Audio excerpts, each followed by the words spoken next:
On the next Flashpoint, Representative Haley Stevens on everything from impeachment to the political ads already airing.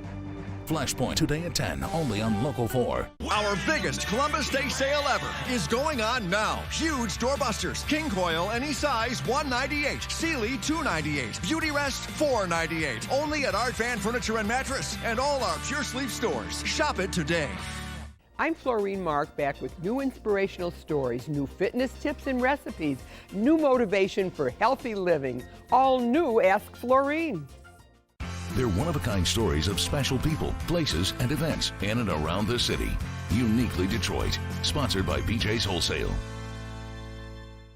This is it, America's biggest Columbus Day sale. Shop huge doorbusters store-wide. Rocker recliners, $198. Five-piece dining sets, $5.99. Lane sofa love seat sets, $7.99. Only at Art Van Furniture and Mattress.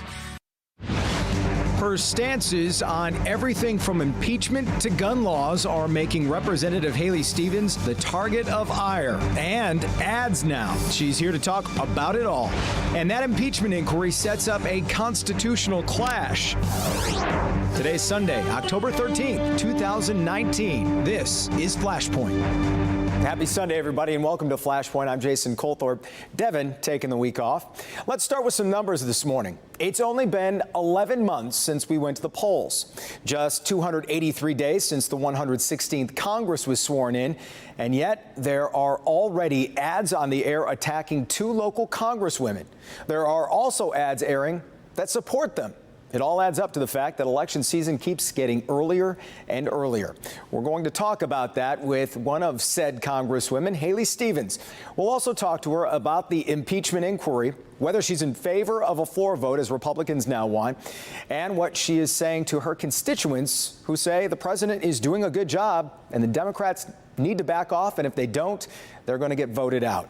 And then we'll dig deeper into what is another roller coaster week in Washington. It started with subpoenas, moved to White House refusals, and now arrests of people connected to the president's personal lawyer.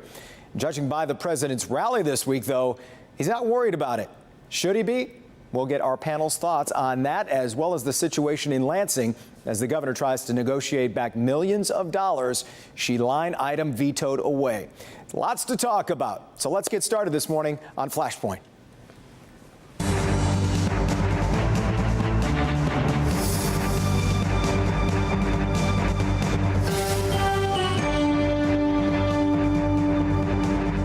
She's been in office fewer than 10 months, but what a busy 10 months they've been.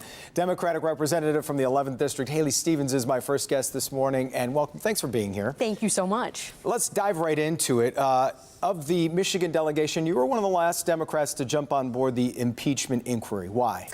Listen, this is a heartbreaking and somber moment in our country, and it's not something that I take lightly. I was initially reluctant to call for anything like an inquiry, just given what it means, but frankly, what we've seen from the president is an abuse of power and endangering our national security. And, we just can't stand for that. And so we need to get the facts. We need to put the rule of law first and the Constitution and the oath I took to uphold. I heard you say facts first. Does that mean you don't want to see a floor vote yet, as the president and Republicans are calling for? Well, nothing in our Constitution requires a floor vote. We've certainly been running the inquiry through great transparency, through the Intelligence Committee, open press conferences. We want to see the whistleblower come in and testify.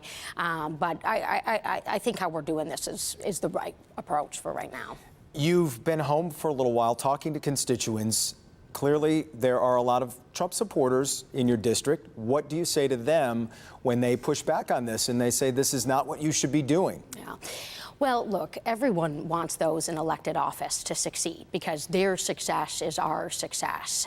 But we also want the rule of law. And so I've also put a premium on transparency. I've had almost 20 town halls and community conversations, coffee hours, office hours since I've been into office. And I'm hearing from people on all sides of the aisle, those who, like me, were reluctant to call for an inquiry, those who are sticking by the president. And I'm hearing out their concerns, but also making the case case, as well as talking about the things that, I came to Congress to get done that I know we can still push forward. The great bills on lowering the costs of prescription drugs and lowering the overall costs of health care. I'm a champion for our manufacturing economy. I've also met with dozens and dozens of small and mid-sized manufacturers, our training centers, and have even passed a couple great bills on that front. Do you worry, though, that all those issues, as important as they are, just seem to float into the background now when it's all about the president and the impeachment? Well, I like to encourage people to kind of really tune into the work that we are doing in Congress. I'm on the Science Committee. I even get to hold the gavel on the Subcommittee for Research and Technology. We're bringing a hearing here to Michigan, actually, around smart cities technologies. We're going to be hosting that in Livonia. That's the bread and butter work at Congress. That's what's going on. And maybe it's not flashing every minute in your Twitter feed, but it's moving the needle around our future competitiveness. And that's what's going to transform economies like ours. You mentioned upholding the oath of office, and obviously when you jump into this and sign on and you're for the inquiry, you have to be all in with that, and it sounds like you are. Do you worry, or let me put it this way, is it worth it if it costs you re-election? Listen, this is not political for me. Truly, I'm in office, and I'm there, with that voting card on behalf of our district, passing federal legislation that's, imperative to our national agenda and where we want to go as a country. But we really can't be divided on the rule of law. We can't be divided on these abuses of power and things that are also endangering our national security. So while it's not something I ran on and not something that I really look as a pleasant activity, I certainly believe that we can do both, and that's why my critical role on the Science Committee and on Education and Labor, I'm still standing up and delivering for Michiganders. You are, and as a freshman lawmaker, did it catch you off guard when there's a new attack ad out against you? I'm sure you've seen it, accusing you of aligning with radical socialists and supporting the inquiry when you should be putting petty politics aside to get to work. Did that catch you off guard, and is that a fair criticism? Well, I tell everybody, just shut out the noise and listen to what has actually been done.